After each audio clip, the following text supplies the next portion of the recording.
দ্বিতীয় দফার ভোটে এবার আরো কড়া নির্বাচন কমিশন। এই দ্বিতীয় দফায় রাজ্যে 194 কোম্পানি কেন্দ্রীয় বাহিনী থাকবে।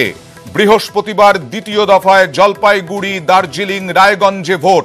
শুধুমাত্র রায়গঞ্জ কেন্দ্রেই মোতায়েন থাকবে 64 কোম্পানি কেন্দ্রীয় বাহিনী, জানালেন বিশেষ পুলিশ পর্যবেক্ষক বিবেক দুবে। আমরা কথা বলবো আমাদের প্রতিনিধি উত্তম পালের সঙ্গে। উত্তম, কি বললেন বিবেক দুবে?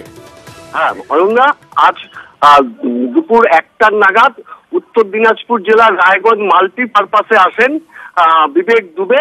তিনি প্রথমে প্রশাসনের সঙ্গে বৈঠক করেন, পরবর্তীতে একে একে সমস্ত রাজনৈতিক দলের সঙ্গে বৈঠক করেন। ইন্ডিভিজুয়ালি রাজনৈতিক দলের সঙ্গে 10 মিনিট সময় দিয়েছিলেন। 10 মিনিটে রায়গঞ্জের যে সমস্যা, রায়গঞ্জ কেন্দ্রের যে সমস্যাগুলো সেগুলো শুনছেন এবং কি কি প্রস্তাব রাজনৈতিক দলের কাছে আছে সেগুলো তারা লিখিতভাবে জানতে চেয়েছেন। তারপরে তিনি সাংবাদিকদের জানিয়েছেন রায়গঞ্জ লোকসভার জন্য 64 কোম্পানি কেন্দ্রীয় বাহিনী মোতায়েন করা হচ্ছে।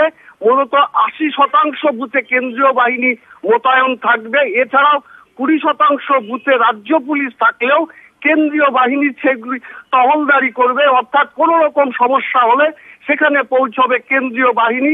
মানুষকে অবাধ এবং শান্তিপূর্ণ ভোট করার ব্যাপারে নির্বাচন কমিশন একবার প্রতিজ্ঞাবদ্ধ, যে কোনো ব্যাপারে কেন্দ্র অবাধ এবং শান্তিপূর্ণ ভোট করতে চায় নির্বাচন দপ্তর। ধন্যবাদ উত্তম। বিশেষ পুলিশ পর্যবেক্ষক বিবেক দুবে জানিয়েছেন বাকি 20% বুথে অর্থাৎ কেন্দ্রে, রায়গঞ্জ কেন্দ্রে মোতায়েন থাকবে 64 কোম্পানি কেন্দ্রীয় বাহিনী। বাকি 20% বুথে থাকবে সশস্ত্র রাজ্য পুলিশ। রাজ্য পুলিশের ওপর নজর রাখবে কেন্দ্রীয় বাহিনী।